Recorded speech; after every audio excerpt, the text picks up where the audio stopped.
Inflation is a disease. It's a dangerous disease for a society. It is sometimes a fatal disease for a society. It's a disease that, if allowed to rage unchecked, can destroy a society. And we have many such examples. The example he is making reference to is the collapse of a nation's currency.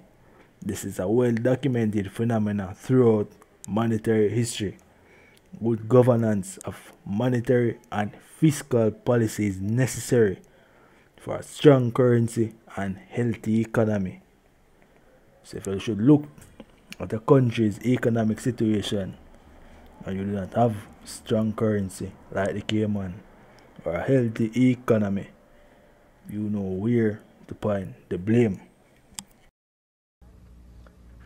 The classic examples, of course, are the extreme examples of Germany, of Austria, of Russia after the First World War, when inflation reached levels at which employers would pay their workers 3 times a day after breakfast, lunch, and dinner so they could go out and spend the money before it lost all its value. That's the real extreme cases. But you don't have to go to such extreme cases to see the enormous harm which inflation left unchecked can do. Inflation has a compounding effect year over year. If you remember when the national budget was being read, the opposition member of finance showed a chart of prices from 2016 to 2021.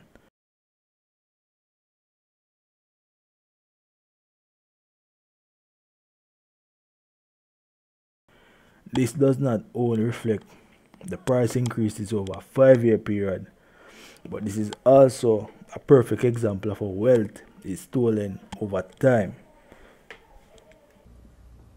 You have the example in many examples in South America.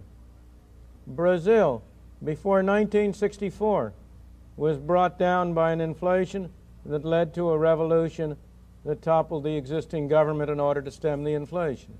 What he's making reference to here is a psychological phenomenon that always happens after a nation's currency collapse, where the majority of society come to the consensus that they have been deceived by their government, which 9 times out of 10 leads to revolution, where they overthrow the government and install either a military government or a government of the people. In the famous case of Chile, with Mr. Allende in power, he produced an inflation, which was one of the major factors that caused the economic catastrophe that led to the replacement of his government by a military dictatorship. We are nowhere near that stage in the United States, but it behooves us as a nation to pay attention to this disease, to ask ourselves, what is the cause of the disease? How do you cure the disease? What are the effects of the cure? What are the side effects of it? The cause of monetary inflation is the excessive creation of currency backed with no productivity. And what will happen if we don't cure it? Now, the first step toward understanding the cause of inflation is to recognize that it is always and everywhere a monetary phenomenon.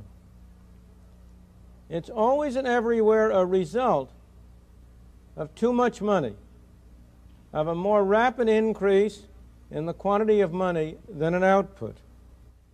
Moreover, in the modern era, the important next step is to recognize that today governments control the quantity of money, so that as a result, inflation in the United States is made in Washington and nowhere else. In any nation, inflation is made by governments through the central bank and nowhere else. Of course, no government any more than any one of us likes to take responsibility for bad things. We're all of us human. If something bad happens, it wasn't our fault. This is an innate human characteristic. When observed in politics, you notice successive parties blaming previous parties for the country's current problems without any party ever coming to the consensus that both parties contributed to the country's current problems. And the government is the same way. So it doesn't accept responsibility for inflation. If you listen to people in Washington talk, they will tell you that inflation is produced by greedy businessmen, or it's produced by grasping unions, or it's produced by spendthrift consumers, or maybe it's those terrible Arab sheiks who are producing it. Now, of course, businessmen are greedy. Who of us isn't? Trade unions are grasping. Who of us isn't? And there's no doubt that the consumer is a spendthrift. At least every man knows that about his wife. But none of them produce inflation, for the very simple reason that neither the businessman, nor the trade union, nor the housewife has a printing press in their basement on which they can turn out those green pieces of paper we call money. Only Washington has that printing press, and therefore only Washington can produce inflation. Now, in saying that inflation is a printing press phenomenon, in saying that inflation is always caused by a more rapid increase in the quantity of money than an output, you're only at the beginning of the problem, because you must distinguish the immediate cause from the more ultimate cause. You must ask, why is it that the quantity of money increases too rapidly? Deficit spending by governments when practicing Keynesian policy is primarily done during economic downturns. This is when unemployment is high, productivity is low, and the population is looking towards a government for a solution. This incentivizes governments to deficit spend to stimulate the economy, boost aggregate demand, and create jobs, so to lessen the effect of the economy and get the economy turning. However, once the economy has recovered, the policy of repaying what was borrowed is oftentimes forgotten. But before I go on to that question, I just want to settle for once and for all the point that inflation is a monetary phenomenon. That proposition has been documented over and over again. We have evidence for the United States for over 100 years, for Great Britain for 200 years, for Sweden for 200 years. There has never in history been an inflation that was not accompanied by an extremely rapid increase in the quantity of money. There has never in history been an extremely rapid increase in the quantity of money without an inflation. In closing, it is crucial for each person to study financial literature and monetary history. If you're waiting on the system to enlighten you on what is important, you will always be taken advantage of.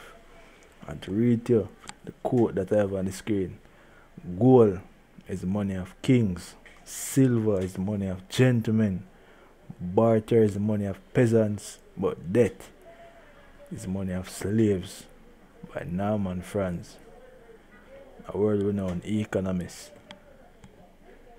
Do not continue to let the system take advantage of your ignorance. Like, comment, share, and subscribe. Share to at least 10 persons. Ask each of the 10 persons to share to 10 persons. I try to get some exponential growth on the channel. Manners and respect, peace and blessings. Out. Mahatma Gandhi, they say, took a pinch of salt and broke the empire's back. And how did he do that? He took 78 of his followers from Ahmedabad and walked 241 miles to the seacoast to a village called Dandi. And in these 241 miles, when he reached the coast of Dandi, he had 100,000 Indians with him. But what happened was 300 million Indians also broke the salt law in other parts of India. And the British did not have enough jails to put all these people in.